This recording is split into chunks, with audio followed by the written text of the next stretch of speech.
Hi, allow me to introduce myself. I'm Liza Meinig.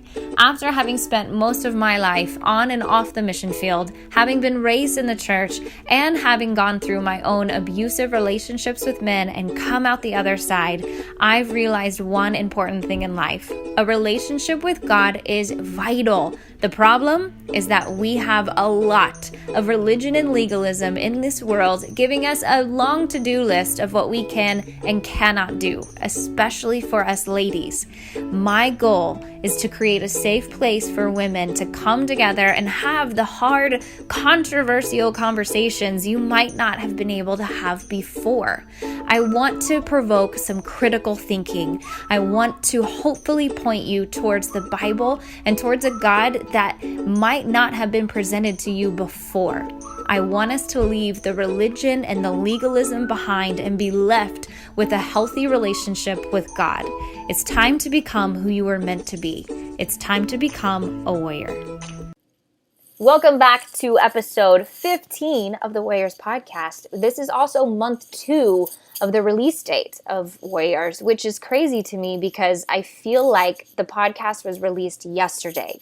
Yet here we are 2 months later in September, and I've thoroughly enjoyed starting this podcast. This has been, like I've said before, quite the learning process for me.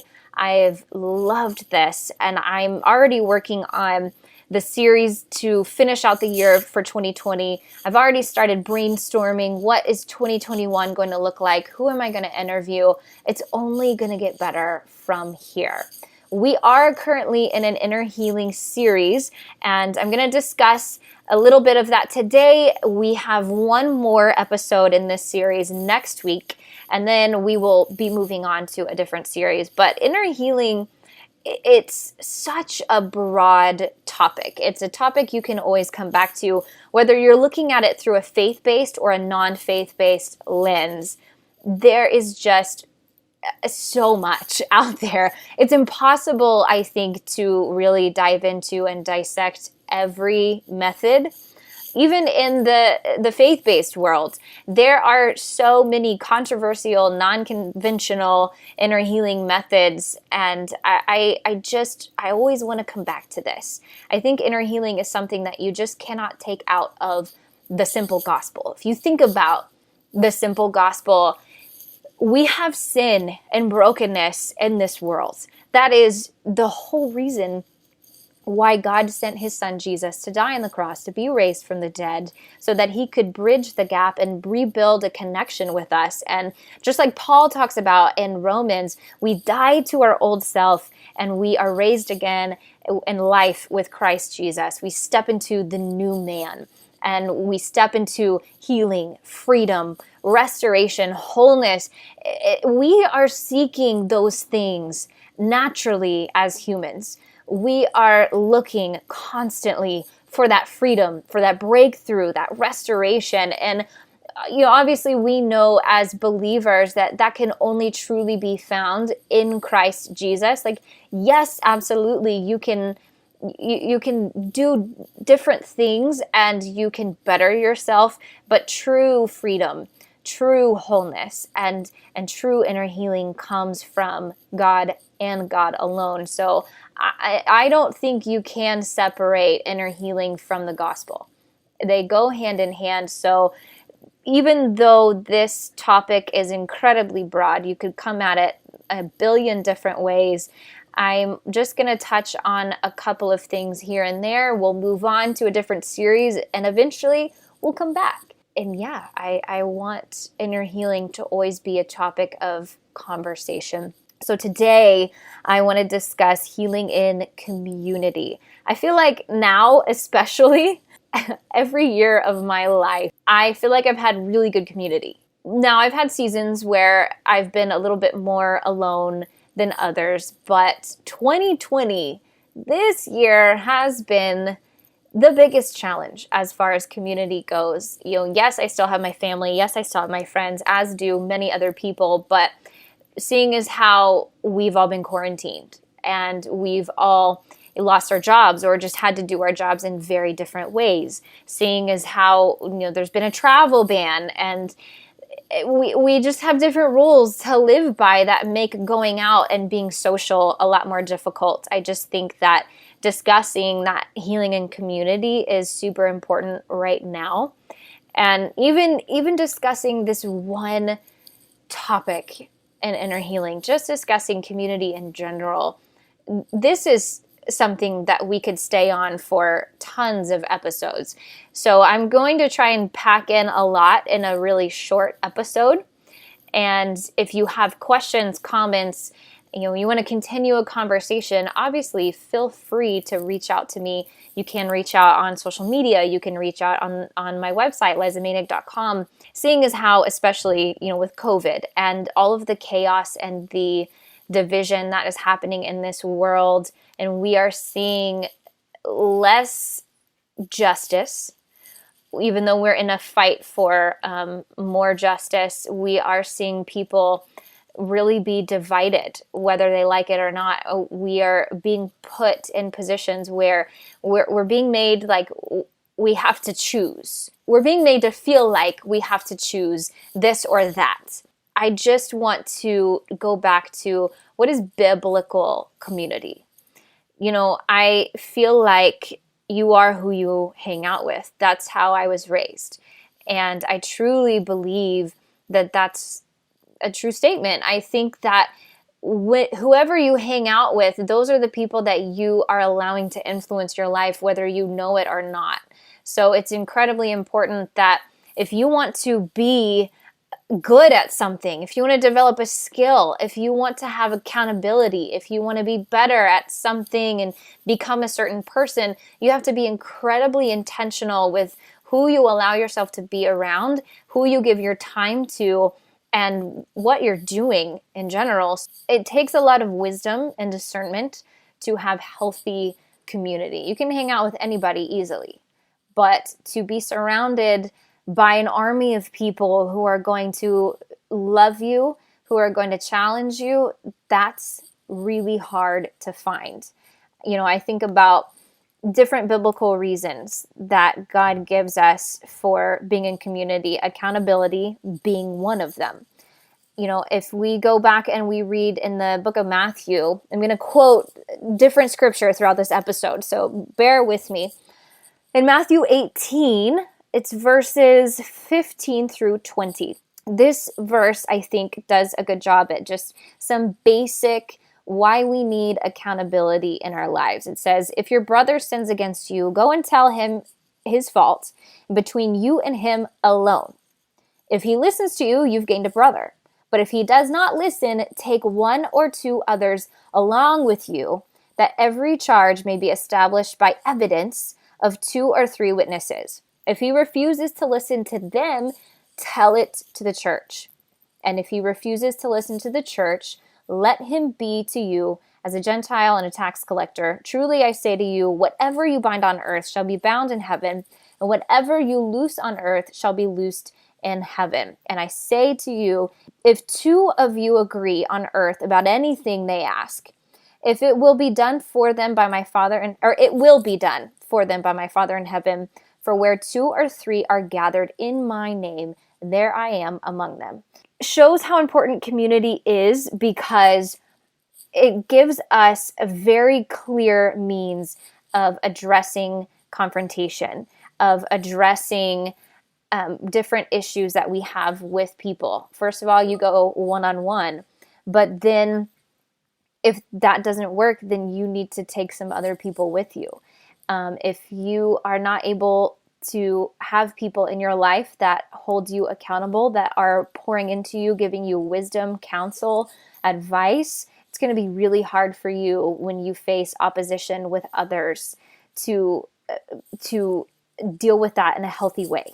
Then if that doesn't work, you take it to the church. Okay, if you're not in a church community, how are you going to be able to deal with that in a healthy way? Does that make sense? So there's steps, very clear steps on how do we deal with confrontation? How do we deal with opposition, with people who disagree with us, who come against us? We need people to help us in those situations.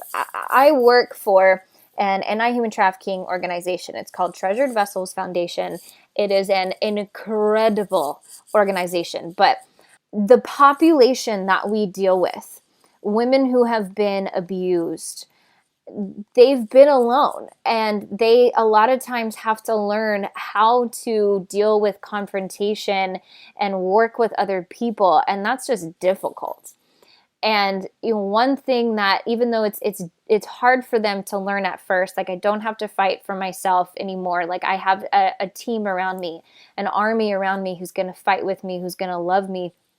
Once they finally grasp the importance of needing the other people around them, whether it's their peers or whether it's us as staff, it brings breakthrough and so much healing. I watch our girls time and time again.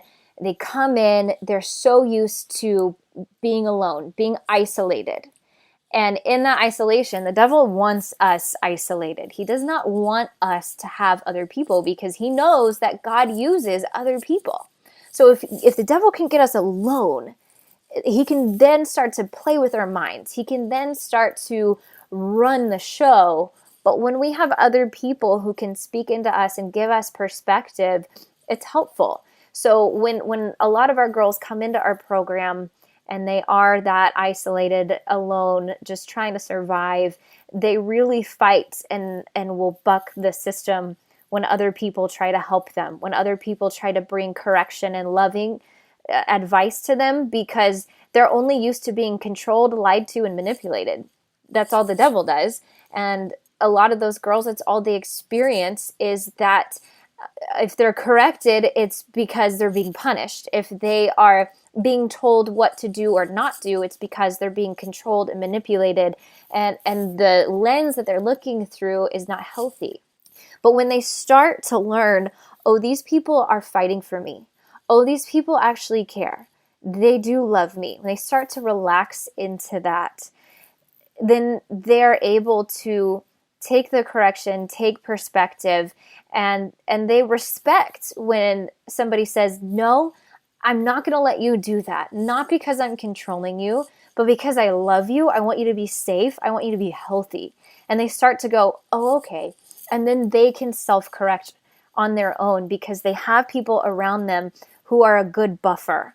And I think that goes for anybody. I don't care who you are, what you've been through. It's so important that we have those people that we can lean on and that we can allow to bring correction. I even, for myself, when I started this podcast, I knew that it would be controversial. I knew that it would rock the boat in a lot of areas.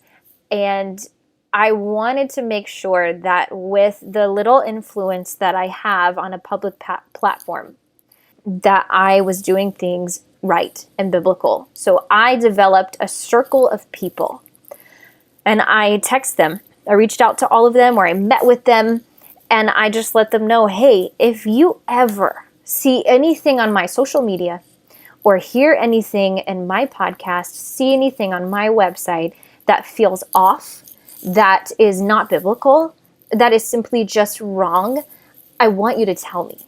I want you to correct me. We have to be correctable, and we have to know how to bring correction and bring perspective in a way that builds other people up. We need each other to do that. That's just the simple truth. And Matthew, going back to this series of verses, when it talks about, hey, if you've brought other people along to discuss an issue and the issue still hasn't come to resolve, bring it to the church. Okay, put it in the church's hand. I mean, God gives a lot of power and authority to the church. I know being in quarantine, a lot of churches are closed right now. A lot of churches are only allowing a certain capacity to meet each Sunday. So it's really difficult to go to church. There's a lot of us who just haven't been able to go. And it's incredible that we have technology, and it's incredible that we can still invite people into our homes, and we can watch and stream services online, and we can listen to podcast sermons. But because we are not able to sit in a church with our community it brings a completely different element. I actually did a little survey just with a couple of people that were close to me about how they were doing with community since COVID. And all of these people still in leadership positions, pastoral positions, these people still streaming online services every Sunday and involved in different things as best they can in this season of life. But I asked them, how are you doing without being able to go into a church building, be with people, sit and listen to the service live? And everybody has said all across the board that it has been depressing, that it has been hard, and it's just not the same. And it's so true. There is something about physically being in the presence of other people that is powerful. And it truly is because God uses other people to bring healing, to speak into us. Another biblical reason why we need community comes from Galatians. I think it's in chapter 6 when Paul's talking about how it's important for us to bear one another's burdens and so to fulfill the law of Christ. We are not meant to carry burdens on our own. That is another reason. So first reason would be that accountability and correction. Another reason is because God doesn't want us to be alone. We aren't meant to carry the load on our own. Yes, you take everything to the Lord and you lay it at his feet, and you do have to surrender things with God and work it out in your own relationship. But once again, God uses people. He chose very early on to use people to do his will, to speak into each other, to love each other. He wants to do that. He delights in that. And so I think about, even going back again to where I work. Where I work, who I work with, it's an intense work environment. When you're working with survivors of human trafficking, when you're working with any survivor that has been abused on any level, it's an intense environment. It's an emotional environment. It's unpredictable, and it can be draining in a lot of ways if you're not taking care of yourself, if you're not spending that time with the Lord, if you're not getting in the Word and doing some self-care. But above all, I don't know what I would do without my teammates. I really don't. I have faced a lot of really intense, difficult situations, and if it weren't for the powerhouse, godly women that are on staff with me, I don't know if I would have made it, to be completely honest. It takes all hands on deck. It takes everybody jumping into the trenches with you and helping to carry the load. I thrive on doing whatever it takes, making whatever sacrifice is necessary, as long as I know I've got my people with me. And we can tag team and we can say, you do this, I'm going to go do this. Or, hey, I'm really tired, I kind of need a break. Would you mind taking this on so that I can just rest for a second and then I'm back in it? And you can trade off the load. You can help each other carry that load, and that's so important. And to know that somebody else is in the trenches with you, in my opinion, is incredibly comforting in and of itself. I'm good when I know I've got my people with me. I'm not good if I feel like I am fighting and my people are sitting on the sidelines, or they've been in the trenches with me and they tap out and they say, you know what? It's too much. I'm not doing it. I'm backing out. So we definitely bear each other's burdens for sure. Another reason is just simply because God talks about how we are to love one another. We love Christ first, and then we love our neighbor as ourselves. I think that comes from the book of Matthew in chapter 22. He talks about how the greatest commandment of all is loving. And we love God, and then we love our neighbor. Our neighbor is anybody that is around us. God shows his love through us. So it is incredibly important that we surround ourselves with other people. Anytime that I have spent too much time by myself, my thoughts start to go crazy. And any of you who know me, who are close to me, you know how my thoughts can go from 0 to 100 super fast. Like, I get really irrational, especially when I'm tired. If you get tired, Liza, who has been alone, it's irrational, it's emotional, and it's just not very healthy. And thank God I've developed a way to work that out with the Lord personally. And I know people, I think one of the biggest, I don't want to say lies, but maybe misconceptions that I hear from people is people say, well, God is all we need. Okay, yeah, we need God. Absolutely. You must have a relationship with him to be healthy at all. And there are going to be times, I've even spoken this in different podcasts, there are absolutely going to be times where you are going to hear God on something that nobody else is going to understand, at least for a time. There are going to be times where no one's going to understand your relationship with the Lord and why it looks the way it does at the moment. And that's one thing. But to say, all I need is God, and to push other people away from you, you are cutting off friendship, you're cutting off favor and connections with other people. Like, we have to have that from other people. You know, my dad jokes with me all the time, and he tells me constantly that he's never known a person to be as favored as I am, to get all of the free things that I get. And it's funny, but it's not because I'm special or amazing or, you know, a cut above anybody else. But I truly believe that one reason why I do get people who do me a lot of favors is because I am incredibly intentional with my relationships. I'm incredibly specific with who I spend my time with, who I'm pouring into, and I'm so big on honor, respect, and loyalty that I build deep relationships on purpose. And there is such a give and take for me that I think people feel comfortable and feel like they can trust me enough to say, you know what, I'm going to take care of XYZ for you. Or, you know what, why don't I give you some money for XYZ? It's not because I've demanded it. It's not because, again, that I'm some special person. I truly believe it is because community is a big deal for me. I put a lot of emphasis on who I'm around, whom I'm investing in, and who I allow to invest in myself. I hope that makes sense. I feel like I could have this conversation forever and ever, but I also feel like we can always come back to this. But just to recap briefly, 1, we need community for accountability.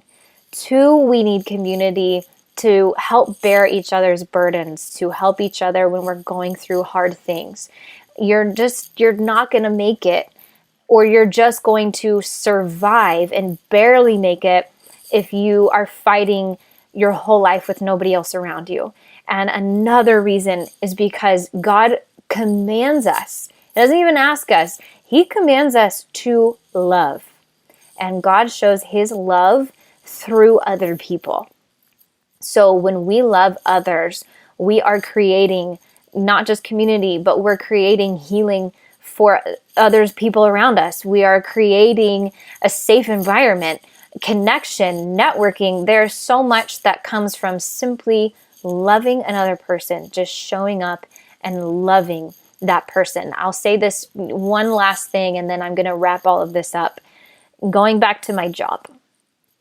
My job, again, can be very intense, but the only thing that God really commands from us is that we love.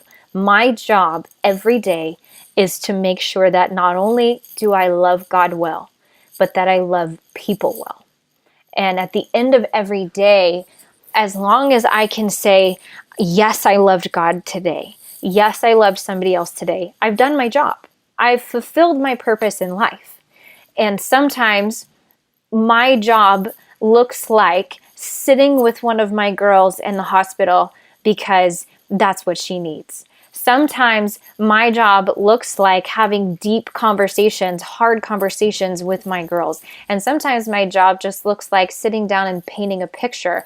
But I show up, I'm there, I'm consistent, I'm connected, and I'm constantly asking the Lord, how can I love my girls? How can I love the people around me? And that's all that is required of us. If you want to continue this conversation, if you have questions or comments, obviously, once again, feel free to reach out. You can go to my social media. It's just my name, Liza Manig.